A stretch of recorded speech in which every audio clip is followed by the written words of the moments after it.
बांग्लादेश में आईएसआई का गुप्त युद्ध अब एक खतरनाक मोड़ पर पहुंच चुका है। पाकिस्तानी हैंडलर्स, जमात के नेटवर्क और लश्कर तैयबा के ऑपरेटिव सब मिलकर चुनाव से पहले बांग्लादेश को अस्थिर करने की पूरी साजिश बुन रहे हैं। इंटेलिजेंस रिपोर्ट साफ कहती हैं, स्लीपर सेल फिर से सक्रिय, फंडिंग, हथियार और विस्फोटक की सप्लाई अचानक बढ़ी है। ये आइसोलेटेड घटनाएं नहीं, ये एक संगठित बड़े पैमाने की कोवर्ट ऑपरेशन है जिसका मकसद है अशांति फैलाना, लोकतंत्र को कमजोर करना और क्षेत्र में उथल-पुथल बढ़ाना। और अब सबसे बड़ा खतरा, अगले हफ्ते पीओजे से 11 सदस्यीय एलईटी स्ट्राइक टीम बांग्लादेश में घुसने वाली है। लश्कर कमांडर सैफुल्लाह सैफ ने खुलकर कहा है, हमारे ऑपरेटिव ईस्ट पाकिस्तान में सक्रिय हैं और हाफिज सईद भारत पर हमला बांग्लादेश के रास्ते से करने की तैयारी में है। भारतीय एजेंसियों का साफ चेतावनी, ये केवल आइडियोलॉजी नहीं, विदेशी प्रशिक्षित असॉल्ट कमांडो तैनात किए जा रहे हैं, यानी एक नया ऑपरेशनल फ्रंट खोला जा रहा है। इसी बीच 6 अक्टूबर को लेफ्टिनेंट जनरल रिटायर्ड तबस्सुम हबीब एक सिविलियन पासपोर्ट से बांग्लादेश में दाखिल होता है। वो अंसारुल इस्लाम के नेता जसीमुद्दीन रहमान से गुप्त मुलाकात करता है। 19 नवंबर को उसकी उड़ान, उसी दिन लौटते दूसरे आईएसआई ऑपरेटिव। ये संयोग नहीं, चुनाव चक्र से जुड़ी एक सिंक्रोनाइज्ड ऑपरेशन है। इसके बाद आते हैं 2 पाकिस्तानी वीआईपीज, पूर्व सांसद असद महमूद और पीएम के एडवाइजर शहबाज हुमैरा। दोनों चुपचाप आए, चुपचाप निकल गए।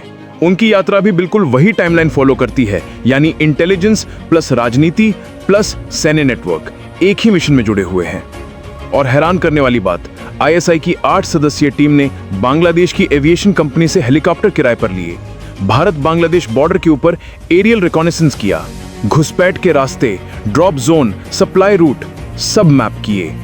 कॉक्स बाजार से लेकर कुमिल्ला तक भारत से जुड़े 3 मिलिटेंट्स के साथ पुष्टि की गई मीटिंग, यानी क्रॉस बॉर्डर ऑपरेशन का पूरा जाल बिछ चुका है।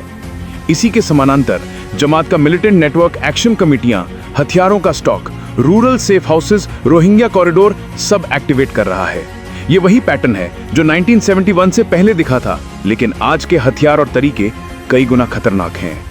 14 नवंबर को आईएसआई की कोवर्ट एक्शन सेल के अधिकारी ब्रिगेडियर शुएब आसिफ, अफजल अहमद, इरफान यासीन, मराज, साइकिब मुर्तजा, पूरा कोवर्ट डिटैचमेंट एक साथ बांग्लादेश में दाखिल होता है।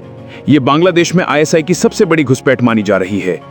अब तस्वीर साफ है, आईएसआई के सैन्य ऑपरेटिव, पाकिस्तानी राजनीतिक दूत, हेलीकॉप्टर रिकॉनेसेंस, भारतीय मिलिटेंट से लिंक, जमात का पैरामिलिट्री मोबिलाइजेशन और पीओजे से आने वाली एलईटी स्ट्राइक टीम सब एक ही इंटीग्रेटेड डिस्टेबलाइजेशन नेटवर्क का हिस्सा है।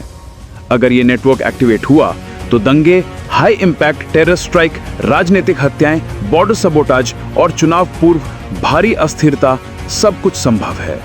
ये सिर्फ बांग्लादेश के लिए नहीं, भारत की पूर्वी सीमा के लिए भी गंभीर सुरक्षा खतरा बन चुका है। इसीलिए भारत को अब पाकिस्तान की इस क्षेत्रीय हाइब्रिड वॉर रणनीति के खिलाफ तेज, प्रभावी और बहुस्तरीय काउंटर मेजर्स अपनाने होंगे। ये लड़ाई अब खुली नहीं, कोवर्ट है, पर दांव पूरे क्षेत्र की स्थिरता है।